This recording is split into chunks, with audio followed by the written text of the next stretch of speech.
kisah hidup seorang pemuda yang sudah yatim piatu yang bernama Malim Deman.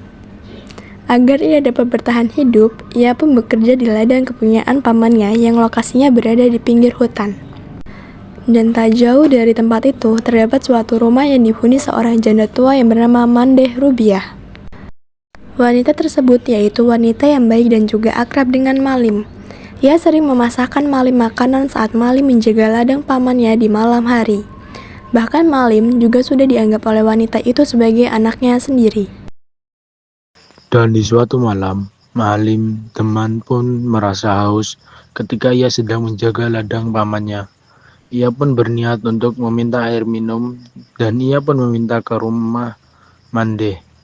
Sampai tempat di perkarangan, ia pun mendengar suara sejumlah perempuan yang berada tak jauh dari kolam yang posisinya tepat di belakang pondok janda tersebut.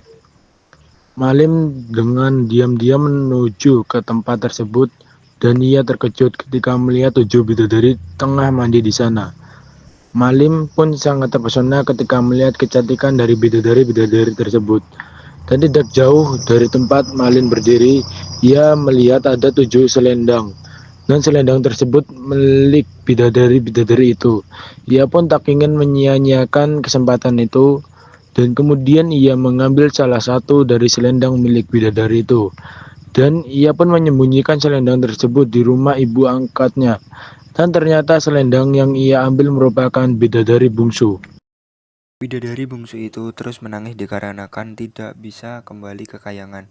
Melihat hal tersebut, Malim pun kemudian mendekati dan mengajaknya untuk tinggal di rumah Mandeh. Bidadari tersebut pun kemudian diangkat oleh Mandeh sebagai anaknya.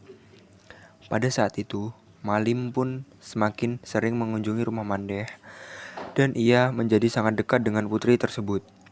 Dikarenakan sering bertemu, mereka saling jatuh cinta dan kemudian mereka menikah. Kebahagiaan mereka pun semakin bertambah ketika mereka sudah dikaruniai seorang putra yang sangat tampan dan bernama Sultan Duano.